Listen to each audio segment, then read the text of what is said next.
The Green Voice TV baada ya kuwa na maandalizi mafupi pale mkoani Morogoro.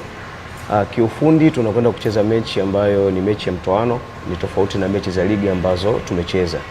Kiufundi mechi za ligi na mechi hizi za hatua ya 16 bora ya FA ni mechi mbili ambazo zina mipango tofauti. Tumewaandaa wachezaji wetu vizuri kwa sababu tunajua tunaenda kucheza mchezo mgumu na timu ya Azam FC.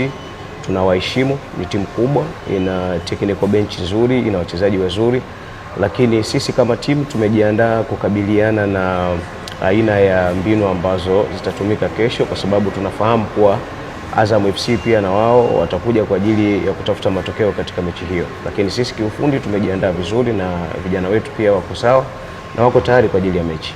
Kiufundi kama ambavyo nimesema, na sisi kama timu tutacheza zaidi kwenye ufundi kwa sababu ni mechi ambayo kama nilivyosema mwanzo ni tofauti na mechi za ligi ambazo tumecheza. Siwezi nikasema kila kitu ambacho tutakifanya kesho, lakini watu wategemee tu kwamba utakuwa ni mchezo mzuri ambao utakuwa umetawaliwa zaidi na mbinu, kwa sababu tunafahamu sio mara yetu ya kwanza kucheza na Azam.